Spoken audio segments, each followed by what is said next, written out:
하나님의 말씀은 창세기 34장 24절에서 31절입니다. 받들어 있습니다. 그의 성읍문에서 나갔던 모든 사람이 하몰과 그의 아들 세켐에게 경청하여 그의 성읍문에서 나갔던 모든 사람, 즉 모든 남자가 할례를 받았더라. 3일째 되어 그들이 아플 때 야곱의 두 아들 디나의 오라비 시므온과 레위가 각자 자기 칼을 가지고 담대히 그 성읍으로 가서 모든 남자들을 죽이고 칼날로 하몰과 그의 아들 세켐을 죽이고 세켐의 집에서 디나를 데리고 나왔더라.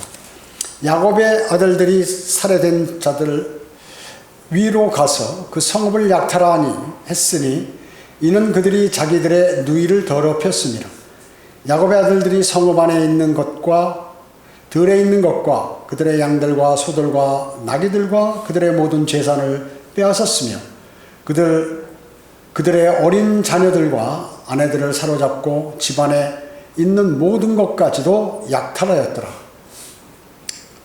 이렇게 말씀 또 계속해서 31절까지 야곱이 시므온과 레위에게 말하기를 너희가 나를 괴롭혀 그 땅의 거민 즉 가나안인들과 프리스인 가운데 나로 하여금 악취를 풍기게 하였도다. 나는 수가 적으니 그들이 합쳐서 나를 대적하며 나를 죽이리니 그리하면 나와 내 집은 망하리라 하니 그들이 말하기를 그가 우리 누이를 마치 창녀 다루듯 해야 하니까 하더라. 이렇게 말씀하고 있습니다. 자, 오늘 이 말씀 가지고 왕권과 장자권을 잃어버린 자들, 이런 제목으로 말씀을 드리겠습니다. 왕권과 장자권을 잃어버린 자들. 지금 창세기 33장에서 야곱은 자신의 생명을 잃을 수 있는 위기에 있었지만 주님의 은혜로 야곱과 그 형 에서는 화해하게 되죠. 화해를 하게 됩니다. 그래서 야곱은 자기가 죽을 것 같았었는데 이제 화해가 되니까 사람이 어떻게 느슨해지겠죠. 느슨해집니다. 야곱이 안심하고 외삼촌에 거주했던 그러한 하란을 떠나 이제 형 문제도 해결됐고 안정적인 삶을 살 것 같은 그러한 환경 속에 있을 때 자녀들의 심각한 살인사건이 일어나게 되는 것입니다. 그리스도인의 삶도 어려움이 해소되고 그뿐만 아니라 안도의 한숨을 쉬고 평안 속에 주님과의 교제도 멀어져 버리고 그리고 세상과 가까워질 때 마귀의 공격은 종전보다 훨씬 더 강력하고 예상치 못한 방향에서 이제 이루어지는 것을 우리는 볼 수가 있습니다. 자, 그러면 그 내용을 살펴보겠습니다. 첫째로 성경에서 말씀하는 그 혼인입니다. 혼인. 오늘 이거 보면 창세기 34장 1절 2절 보면요. 레아가 야곱에게 낳은 딸 디나. 이제 레아가 딸을 낳았죠. 이게 야곱의 딸이죠. 디나가 하나 있었는데 그 땅의 딸들을 보러 이제 친구들을 혼자 있으니까 여자들을 만나러 이제 나간 거죠. 2절에 보니까 히위인 하몰의 아들. 히위인들은 이거 함족이거든요. 함족. 하몰의 아들 그 지방의 통치자인 세켐이 그녀를 보고 그녀를 끌어들여 그녀와 동침하여 그녀를 더럽혔더라. 이렇게 얘기하는 거죠. 야곱과 레아 사이에 낳은 딸이 디나죠. 딸 디나. 이 나이가 한 13세에서 15세 정도 됐는데 히위족 하몰의 아들 세켐이 이제 디나를 끌어들여 가지고 동침하게 되었던 것입니다. 사실은 성경에서 동침을 하면 이게 자동적으로 혼인이 되는 거예요. 그렇죠? 혼인이 성사된 것이에요, 사실은. 신명기 22장 28, 9절에 보면 만일 어떤 남자가 정혼하지 아니한 처녀인 소녀를 만나 그 소녀를 붙잡아 그녀와 동침하여 그들이 발견되면 그녀와 동침한 그 남자는 그 소녀의 아비에게는 은 50세겔을 줄 것이며 그녀는 그의 아내가 될 것이다. 이는 그가 그녀를 비천하게 하기에 그는 그녀를 평생 동안 버리지 못할 것이라. 어떤 처녀를 건드렸으면 이제 그 처녀 아버지에게 은 50세겔을 주고 그 처녀를 아내로 평생 맞아들여야 된다 하는 것이 율법입니다.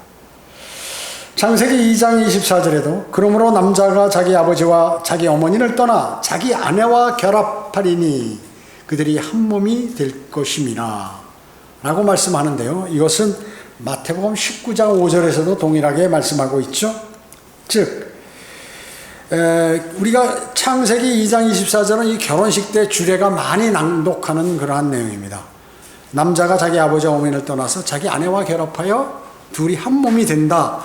아내와 결합하리니 결합한다는 거죠. 그것은 결합이 뭐예요? 달라붙는 거죠. 육체와 육체의 결합인 것입니다. 그래서 이것은 구원받지 못한 사람의 혼이 어디에 붙어 있습니까? 몸에 붙어 있죠. 이것에 관한 그 비유인 것입니다. 그래서 결혼은 몸의 결합이지 무슨 결혼식이라든지 무슨 혼인 서약이라든지 결혼 만찬 이런 것을 하는 게 아니라고 얘기죠. 그래서 그러면 이혼은 뭔가 이혼, 몸의 분리라고 해요. 몸의 분리이지 이혼 소송이나 뭐 이런 게 아니에요. 몸의 분리라고 얘기죠. 여기서 나오는 한 몸이 된다고 그랬죠. one flesh. 이것은 분명히 남자의 몸을 뜻하는 것입니다. 왜 그렇습니까? 남자의 몸에서 여자 이브가 나왔기 때문에 그렇습니다. 성경 고린도전서 6장 16절에서 창녀와 합한 자는 한 몸이라고 그랬습니다. 그러니까 창녀하고 무슨 몸을 합히면 그거는 이제 창녀와 몸이 한 사람이 된 거다. 창녀와 결혼한 사람이다라는 것입니다. 여러분 창세기 5장 2절에 보면 이브의 이름이 뭐예요? 원래 이름이 아담입니다. 아담이라고 하나님께서. 그래서 여자는 남자로부터 나왔죠. 여자는 남자로부터 나왔습니다. 그래서 미국에서는 여자가 결혼하면 남자 성을 따르는 것이에요. 남자 성을 따릅니다. 그게 성경적이에요, 사실은. 성경적이죠. 그래서 아담이라는 것이 아담의 부인, 미세스 아담인 것입니다. 아담은 여자는 남자로부터 나왔기 때문에 남자의 이름이 그녀의 이름이라는 거죠. 그래서 하나님께서 이브의 이름을 아담이라고 부르셨던 것이에요. 당연한 것이죠. 자, 여기 창세기 34장 3절을 한번 보세요. 3절로 5절에 보면 그의 혼이 야곱의 딸 디나에게 연연하여 누가 세켐이죠. 연연하며 그가 그 소녀를 사랑하여 그 소녀에게 다정하게 말하더라. 세켐이 그의 아비 하몰에게 말하였으니 말하기를 이 소녀를 내게 아내로 얻어주소서 하더라. 야곱이 그가 자기 딸 디나를 더럽혔다 함을 들었으나 지금 자기 아들들이 들에서 그의 가축들과 함께 있으므로 야곱이 그들이 돌아올 때까지 가만히 있더라. 제가 이걸 읽을 때 여러분 이게 무슨 말씀인가 이렇게 쭉 생각하셔야 돼요. 항상요. 여기 보면 7절에 이스라엘이라는 단어가 처음 나옵니다. 이것은 이제 앞에는 물론 야곱의 이름을 이스라엘이라 불러라 하는 이스라엘 단어가 나오지만 이렇게 집합적으로 국가를 형성한 집합적으로 쓰인 이러한 구절은 처음 여기서 7절에서 나오는 거예요. 이스라엘이라고 나오잖아요, 여기요. 예. 야곱을 얘기하는 게 아니라, 예. 이스라엘에서 이스라엘이라는 그곳에서 어리석은 짓을 했다는 의미로 말씀하고 있습니다. 세켐의 아비 하몰은 어때요? 야, 이제 심각한 거예요. 이 잘못하다 전쟁이 일어나겠구나, 전투가 일어나겠구나 이렇게 생각한 것이죠. 그래서 사태의 심각성을 딱 미리 눈치채고 야곱의 아들들의 그 진노를 가라앉히기 위해서 자신이 모든 것을 지금 양보하는 것이. 이 하몰은 함족이죠. 아프리카 족속 후의 후손이에요, 사실. 그러니까 지금 이 유대인들 가운데 이 흑인들은 뭐냐면 이 백인들하고 살거나 자기가 백인이 되거나 아니면 뭐 황인종이라도 되기를 대단히 원해요. 여러분 과거에 마이클 잭슨이라고 그 가수 있잖아요. 성형수술을 수십 번 했어요. 그런데도 이게 제대로 하얗게 안 되는 거예요. 원래는 까맸는데 조금씩 하얘져도 그것이 잘 안 되는 것이죠. 그래서 흑인들은 어떻게든지 자신이 좀 얼굴이 하얘지기를 대단히 바라고 있는 것입니다. 그래서 이제 하몰이 우리 서로의 딸을 이렇게 결혼할 수 있도록 허용하자. 그리고 너희도 우리 땅이 넓으니까 여기서 아무데나 살아라. 이래가지고 이제 넓게 포용한다는 의미에서 이렇게 얘기를 한 것입니다. 즉 이 하몰은 인종을 섞으려고 하는 거예요. 섞으려고 하는 것이에요. 요즘 어떻습니까? 종교들이 통합하려고 하죠. 에큐메니컬 운동이 많이 일어나요. 그래서요. 로마 카톨릭이 주도해서 에큐메니컬 운동이 전 세계적으로 확산이 되고 있어요. 그뿐만 아니에요. 인종까지 통합하자 하는 그런 내용이 지금 계속해서 이렇게 확산되고 있죠. 이것은 마귀의 계략이에요. 왜냐? 하나님께서 인종을 명확하게 구분하시고 남녀도 구분하시고 하셨는데 뭐 남녀 없이 뭐 중성도 인정하고 그 동성 간의 결혼도 인정하고 뭐 어느 국가든지 자유롭게, 이게 자유 아니냐 이러면서 사람들이 이렇게 이것을 지금 바라고 있는 것이죠. 이것이 바로 마귀의 계략인 것입니다. 그래서 이 하몰은 이 넌지시 지금 이 야곱과 야곱의 자녀들에게 이걸 제시하는 것입니다.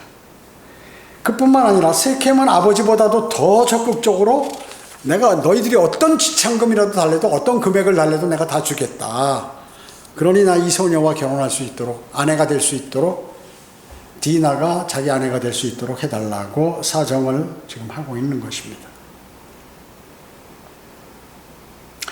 자, 여기 3절, 6절 한번 보겠습니다. 6절에 보면요. 6절에 세켐의 아비 하몰이 야곱과 더불어 대화하고자 그에게 왔는데 야곱의 아들들이 그 소식을 듣고 들에서 돌아오니 사람들은 비탄해하고 그들이 매우 분노하였더라. 이는 그가 야곱의 딸과 동침함으로 이스라엘에서 어리석은 짓을 행하였으니 이 일은 행해서는 안 되는 일이기 때문이라. 하몰이 그들과 대화하여 말하기를 내 아들 세켐의 마음이 너희 딸을 사모하니 청컨대 그녀를 그에게 아내가 되도록 주라. 너희가 우리와 혼인하여 너희 딸을 우리에게 주며 우리의 딸들을 너희가 취하라. 너희가 우리와 함께 거하는 땅도 너희 앞에 있으리니 여기서 거하고 매매하여 여기서 너희 소유를 얻으라 하고 세켐도 그녀의 아비와 오라비들에게 말하기를 나로 당신들 눈앞에서 은혜를 얻게 하라. 당신들이 내게 무엇을 말하여도 내가 주리라. 아무리 많은 지참금과 예물을 구할지라도 당신들이 내게 말한 대로 주리니 오직 그 소녀만 내게 아내로 달라 하니. 이렇게 얘기했습니다. 자, 두 번째, 양보를 가장한 마귀의 권유입니다. 마귀의 권유. 두 번째. 자, 아까도 말씀드렸지만 바로 세켐은 아버지보다 더 적극적으로 지금 나서는 것이죠. 더 적극적으로 나서는 것입니다. 자, 세 번째, 야곱의 죄가 이제 거둬들여졌습니다. 야곱의 죄가 거둬들여지는 과정에 있는 것입니다. 사람은 어떻습니까? 죄를 지으면 반드시 대가를 치러요.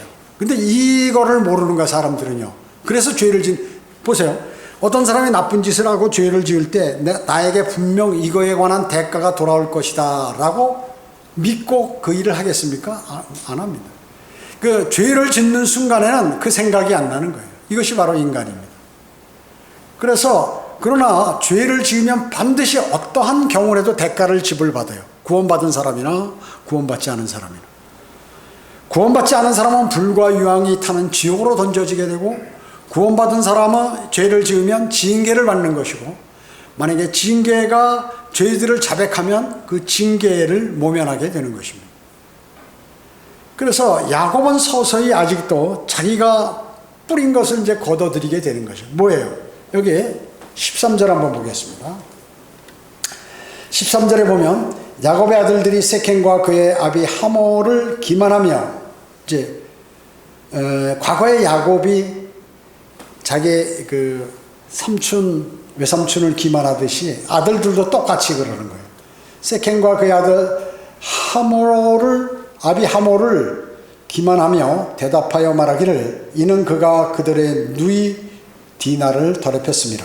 야곱의 아들들이 그들에게 말하기를 우리가 할례받지 않은 사람에게 우리 누이를 주는 일을 행할 수는 없노니 이는 그것이 우리에게 치욕이 됨이라. 그러나 이런 것이라면 우리가 너희에게 동의하리니. 자, 우리는 할례 받지 않은 사람하고 상대 안 한다.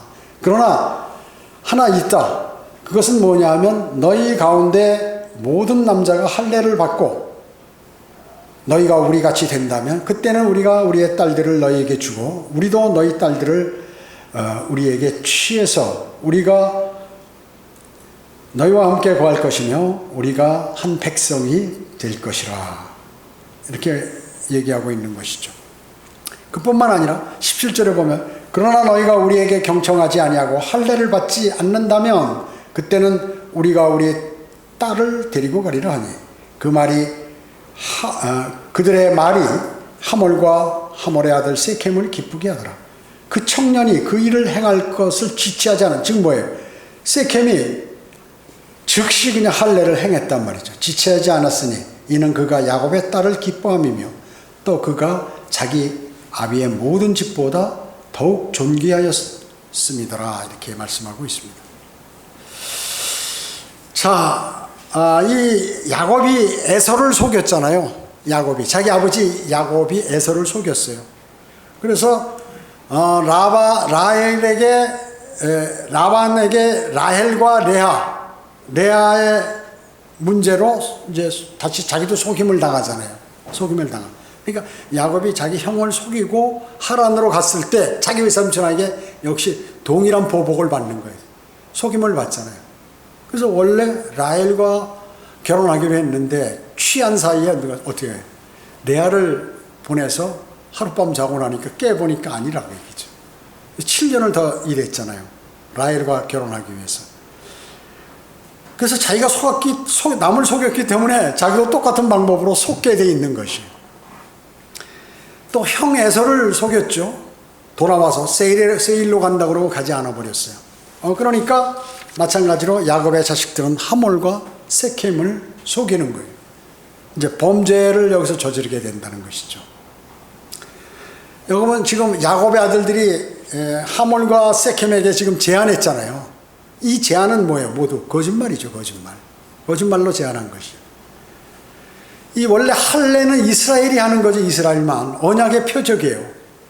그래서 주님께서는 뭐라고 말씀하셨어요? 창세기 17장 13절에 보면 네 집에서 태어난 자든 네 돈으로 산 자들에게만 할례를 주라 그랬어요.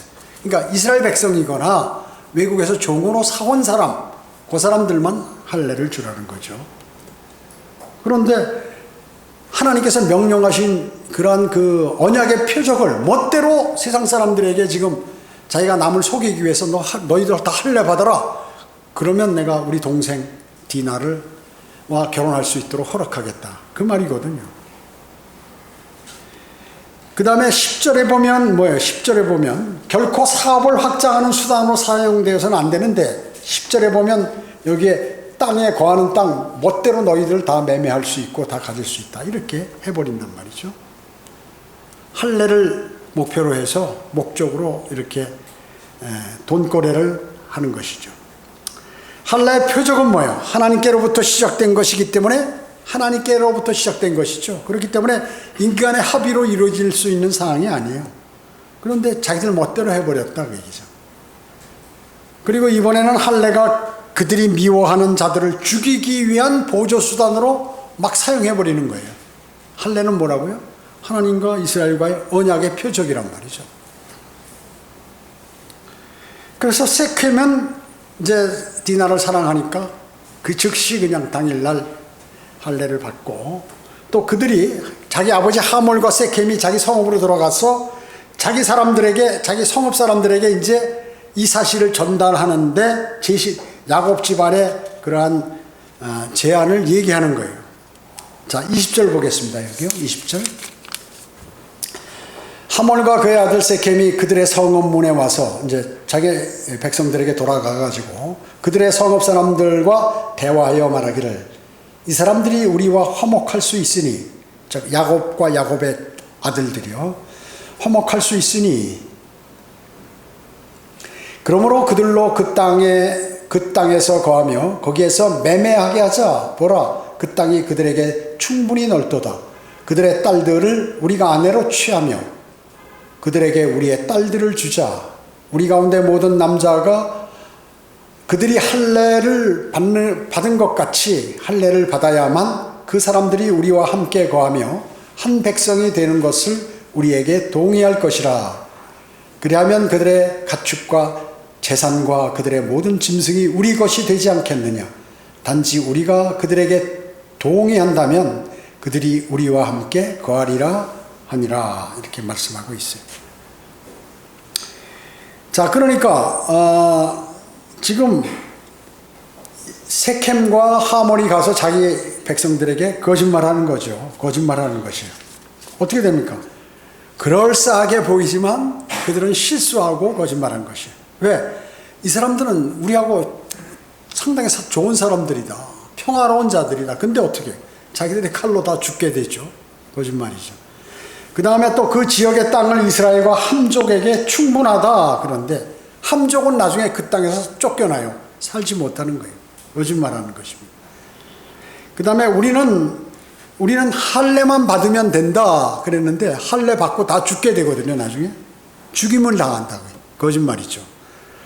결코 우리가 이익을 볼 것이다 라고 23절에 말해요. 그들의 무슨 재산 같은 것도 다 우리께 되는 거고 이 지역에서 사는 거니까. 그런데 어때요? 나중에는 거꾸로 자기들이 다 살해당하고 재산을 빼앗기고 어린 자녀들과 아내들까지 다 사로잡혀 가게 된다. 결과적으로 세켐과 하몰 모두 그 백성 남자들은 다 죽임을 당하고 하는 것이죠. 그렇기 때문에 재산은 모두 몰수당하고 결론은 뭐예요? 이와 같이 마귀에게 관장당하면 어떻게 됩니까? 판단이 흐려지게 돼서 앞으로 어떤 일을 당할지 모르기 때문에 그것을 다 당하는 것이에요. 다 당하는 것입니다. 세상 사람들은 어때요? 구원받지 않으면 불과 유황이 타는 멸망으로 던져진다 하는 거, 그걸 모르는 것이에요. 모르는 거. 그것을 모르는 것이에요. 그러니까 앞으로 내가 언제 죽을지 모르는데 그날 갑자기 죽어버리면 지옥으로 간다는 그 사실을 모르고 정신없이 이 세상을 살아가는 것이죠. 자, 여기 25절 보겠습니다. 25절로 29절. 생각하면서 들으셔야 돼요. 3일째 되어 그들이 아플 때, 이제 할례를 받으니까 3일이 지나서부터 막 온몸이 쑤시고 막 아프고 끙끙 소리가 나고 난리다. 그러죠. 아플 때 야곱의 두 아들 디나의 오라비 시므온과 레위가 각자 자기 칼을 가지고 다음 데이 그 성읍으로 가서 모든 남자들을 죽이고 칼날로 하몰과 그의 아들 세켐을 죽이고 세켐의 집에서 디나를 데리고 나왔더라. 야곱의 아들들이 살해된 자들 위로 가서 그 성읍을 약탈했으니 이는 그들이 자기들의 누이를 더럽혔습니다. 야곱의 아들들이 성읍 안에 있는 것과 들에 있는 것과 그들의 양들과 소들과 나귀들과 그들의 모든 재산을 빼앗았으며 그들의 어린 자녀들과 아내들을 사로잡고 집안에 있는 모든 것까지 약탈하였더라. 이렇게 말씀하고 있습니다. 세켐의 모든 남자들이 살을 베어내고 이제 아파서 통증에 고통당하고 있을 즈음에 사흘째 되는 날 디나의 오라비 바로 이 시므온과 레위가 칼을 가지고 성읍으로 들어가서 그들을 그냥 다 죽여버렸다 그얘기죠. 그리고 재산을 탈취하고 가축들과 각종 가축들과 여자들 어린아이들을 전부 포로로 잡아왔다 그 얘기죠. 자, 그러므로 세켐의 성읍은 멸망당했죠. 그리고 그 야곱의 아들들은 어마어마한 살인죄를 짓게 되었던 것입니다. 이러한 모든 사건은 하나님께서 이렇게 하라고 하셨나요? 그들은 하나님의 인도함을 받는 사람들 아니에요. 이스라엘 백성들은. 그런데 주님께서 인도하신 것이 아니라 그 얘기죠. 바로 야곱의 아들들과 세켐에 의한 잘못이 이러한 어마어마한 일들을 초래하게 된 것이에요. 그리스도인의 삶의 길도 마찬가지입니다. 주님의 인도하심을 받는 것이 대단히 중요하죠. 자신의 멋대로 이 세상을 살게 되면 이러한 일들과 동일한 일들이 벌어지게 된다 하는 것입니다. 네 번째로 왕권과 장자권을 잃어버린 자들입니다. 여기 30절과 31절 보세요. 야곱이 시므온과 레위에게 말하기를 너희가 나를 괴롭혀 그 땅의 거민 즉 가나안인들과 프리스인들 가운데 나로 하여금 악취를 풍기게 하였도다. 이 살인을 했다고 얘기죠. 나는 수가 적으니 그들이 합쳐서 나를 대적하면 나는 죽으리니 그리하면 즉 나와 내 집은 망하리라 하니. 야, 걔네들이 전부 주변에 있는 사람들이 합쳐가지고 나를 공격하면 어떡할 거야? 우리 다 죽어버린다. 그리고 너희가 왜 이런 죄를 짓느냐고 지금 악취를 풍기냐고 꾸짖는 것이죠. 야곱이 시킨 것도 아니고 하나님께서 지시하신 것도 아니고 이 시몬과 레위가 주동해서 했고 다른 형제들도 같이 참여했을 것이란 말이죠. 그러니까 31절에 그들이 말하기를 그가 우리 누이를 마치 창녀를 다루듯 하니까 하더라. 지금 야곱이 꾸짖는데 변명하는 것이죠. 아이, 그러면 내 동생은 창녀예요? 뭐예요? 그거 가만 놔둡니까? 이런 거죠. 자, 그렇기 때문에 지금 악취를 풍겼다고 하니까 야곱이 지금 큰일 났다 이렇게 생각하는 거예요. 야곱이. 내가 그걸 알았으면 내가 이걸 막았을 텐데 못 막았다는 거죠. 여러분 창세기 49장 한번 찾아보세요. 3절.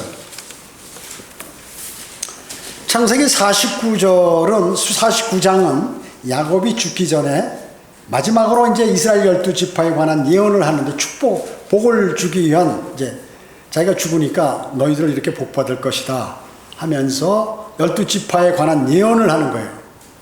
그런데 여기 보면 3절 한번 보세요. 루벤이 여기 장남 아니 장남 루벤이.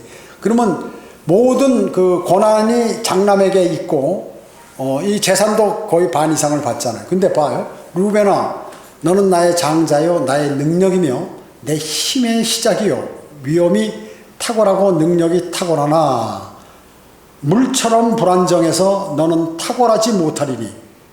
불안정하다 그 얘기죠. 예언하는 거예요. 이는 내가 아비의 침상에 올라가 그것을 더럽혔음이라. 그가 나의 침상에 올라갔었도다. 이게 뭐예요? 지금 물처럼 안정하지 못하고 탁월하지 못하고 탁월했다면 현명한 애라면 이런 짓을 안 할 텐데 아비의 침상을 더럽혔다는 게 뭐예요? 야곱의 첫 비라. 야곱의 아내죠. 비라. 여종인데 비라. 거기하고 동침해버렸다 그 얘기죠. 이것을 야곱이 딱 들은 거예요. 그래가지고 지금 이 말이 뭐예요? 이 저주예요. 저주. 사실은 저주. 그렇기 때문에 여기에서 이제 루벤은 장남의 모든 장자의 그 고난이 없어져 버린 것이에요. 야곱이 질책하는 것입니다. 질책하는 것이. 그 다음에 시몬과 레위는 어떻게 되지? 이제 뭐예요? 거기에 5절에 보면 시몬과 레위는 아까 34장에서 세켐을 가서 다 죽이고 성읍에 있는 사람들 다 죽인 디나의 오라비들이죠. 는 형제간의 잔인한 도구가 그들의 거처 안에 있도다. 잔인한 도구가 있다는 거예요. 잔인한 도구. 그래서 아들 세켐 성에 그 하몰의 아들 세켐과 세셈 성에 사는 사람을 다 죽여버렸잖아요. 이래가지고 이제 둘째, 셋째, 시몬이 둘째고 레위가 셋째 아내예요. 이 사람도 다 탈락한 거예요. 장자가 될 수 없고 왕권도 가질 수 없고 이렇게 돼버린 것입니다. 그래서 우리가 구약 역사에 보면 르우벤 지파 중에서는 무슨 왕이라든지 그 다음에 선지자라든지 무슨 재판관이라든지 제사장이라든지 단 한 사람도 안 나왔어요. 르우벤 지파에 이 저주받았기 때문에 한 사람도 안 나오는 거예요. 여러분 사울왕 뭐예요? 베냐민 지파 아니에요? 베냐민 지파. 이런 식으로 각 지파에 그래도 골고루 있는데 이 르우벤 지파 장자의 그 지파에서는 하나님께서 사용하신 그런 사람들이 없다고 얘기죠. 그래서 신명기 33장에 보면 모세가 미리 축복을 예언하는데 여기에서 시몬 지파가 제외되어 있어요. 없어 여기. 모세가 축복하는데 시몬 지파가 빠져 있다 그 얘기죠.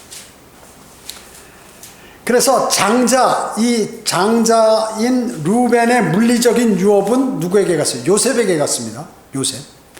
그 다음에 제사장권은 어디에게 갔나요? 레위에게 갔고, 그 다음에 왕권은 어디로 갔나요? 다윗에게 갔어요. 유다에게 갔어요. 유다. 넷째 유다에게 갔어요. 그래서 나중에 루벤이 그랬으면 그 다음에 시므온, 레위로 연결돼야 되는데, 여기도 마찬가지로 세켐 성읍에 살인을 했기 때문에 여기도 장자권도 못 받고 왕권도 못 받게 되고 넷째 유다가 왕권을 받은 것입니다. 여기 창세기 49장 8절 한번 보세요. 유다에 관해서 예언하잖아, 야곱이. 유다야, 너는 내 형제들이 찬양할 자라. 형제들이 유다를 찬양한. 유다 지파에 다윗과 솔로몬이 이 유다 지파에 나오잖아요. 최고의 왕. 다른 지파들이 전부 이렇게 에게 찬양을 받아요. 내 손이 내 원수들의 목을 잡을 것이요 내 아비의 아들들이 내 앞에서 절하리라. 자기 형제들이 전부 절을 하는 거예요. 다윗 왕과 솔로몬 왕에게. 9절에 유다는 사자의 새끼로다. 내 아들아, 내가 먹이를 놓고 올라갔구나. 너는 몸을 구부려 웅크림이 사자 같고 늙은 사자 같으니 누가 그를 성나게 하리요. 홀 뭐예요? 왕이 갖는 이 지시봉이죠. 홀이 유다에게서 떠나지 않을 것이요. 그죠? 않을 것이며 실로가 오실 때까지 입법자가 그의 발 사이에서 떠나지 아니하리니 그에게서 백성의 모임이 있을지어다. 자, 보세요. 11절에 보면 그의 어린 나귀를 포도나무에 메고 그의 나귀 새끼를 선별한 포도나무에 매며 쉼표가 있죠. 예수님께서 예루살렘에 입성하실 때 나귀를 타고 가셨죠. 그 초림을 얘기하는 거예요. 쉼표. 이 쉼표가 2000년이나 된다면 그 다음엔 재림이에요. 11절이 그의 옷들을 포도주로 빨고 그의 의복을 포도의 피로 빨았도다. 이게 뭐예요? 주님께 재림이죠. 재림하시면서 아마겟돈에서 오면서 재림하시는 장면이 피에 적신 옷을 입었죠. 유행군 2억이 몰살당해줘요. 그 내용이란 말이죠. 그러니까 한 구절에 11절 한 구절에 초림과 재림이 함께 있다. 함께 있는 것이고. 그래서 그 홀이 유다에게서 떠나지 않을 것이며 실로가 오실 때까지 입법자가 그의 발 사이에서 떠나지 아니하리니. 이 말이 뭐예요? 자, 왕권, 홀이 왕권이거든요. 그 왕권이 유다 지파인 다윗에게 일단 딱 오게 되면 실로가 오실 때까지, 그러니까 대문자는 실로, 예수 그리스도께서 재림하실 때까지 왕권이 넘어가지 않을 것이다 하는 그 말씀이에요. 그리고 그 바톤을 예수 그리스도가 받는 거죠. 주님이 재림하셔서. 예수 그리스도도 유다 지파니까요. 자, 그러니까 이 사람들이 잘못해서 지금 뭐예요? 장자는 그 자기 아버지 첩하고 간음해가지고 어떻게 장자권을 잃어가지고 거기에는 어떤 하나님의 쓰임 받는 사람도 단 한 명도 안 나와버리고. 그다음에 시몬과 레위는 어때요? 그 다음에 시몬이 장자권을 받아야 되는데 안 됐고 실격이죠. 그 다음에 레위가 받아야 레위도 안 되죠. 그러니까 넷째인 유다가 받아버린 거예요. 왕권을 모두 받고 모든 복을 다 받게 된 것이죠. 자, 이게 자신이 원수 같고 단순한 일 같지만 이 어마어마한 일들이 그 일로 인해서 후세에 다 미치게 된다는 것을 우리에게 보여주는 것입니다. 그리스도인은 어떻습니까? 인생이 짧죠. 그렇기 때문에 그리스도인도 위에 있는 것을 바라보라고 말씀하세요. 이 위에 있는 것들에 마음을 두라고 주님께서 말씀하는데 계속 땅에 있는 것들만 마음에 두면 어때요? 나중에 철천지 후회를 하게 된다. 지금 루벤과 시몬과 레위가 이런 죄를 저질러서 자신이 받을 고난들을 하나도 누리지 못하고 한 것과 마찬가지로 구원받은 그리스도인에게 좋은 것들을 다 주고 주님께서 뭐라고 약속하셨냐면 인생은 짧다. 그리고 너의 마음을 땅에 두지 말고 너희 마음을 위에 있는 것들에 너희 마음을 두어라. 그런데 그 마음을 안 둠으로 인해서 나중에 좋은 그러한 멸류관과 유업과 이런 것들이 다 사라져 버린다. 여러분 꼭 마음에 새기셔야 하는 것입니다. 에서가 팥죽 한 그릇에 장작권을 팔아버렸죠. 루벤과 시몬과 레위도 장작권과 왕권을 모두 유다에게 넘김으로 이들은 아무런 그러한 대가를 받지 못하고 그 죄에 대한 징책을 그대로 그 후손들까지도 이렇게 받게 되는 결과를 초래하게 됐다는 것입니다. 자, 기도하겠습니다. 주님 감사드립니다. 저희들 오늘 위대하신 말씀 가운데 주님께서 저희에게 허락하신 그 말씀들을 기억하기를 원합니다. 우리가 지은 죄라든지 또 우리가 이 땅의 짧은 인생을 사는 데 있어서 주님께서 명령하신 그 명령들을 준행하고 살지 못한다면 정말로 우리는 많은 손해를 보고 그 후에도 많은 유혹과 그런 고난들을 상실하게 된다는 사실을 다시 한번 생각하게 되었습니다. 오직 주님의 말씀을 오직 신뢰하고 실천하는 아름다운 그리스도인의 삶으로 저희를 인도해 주시기 바랍니다. 은혜 감사드리오며 다시 오셔서 저희를 데려가실 주 예수 그리스도의 이름으로 기도드립니다. 아멘.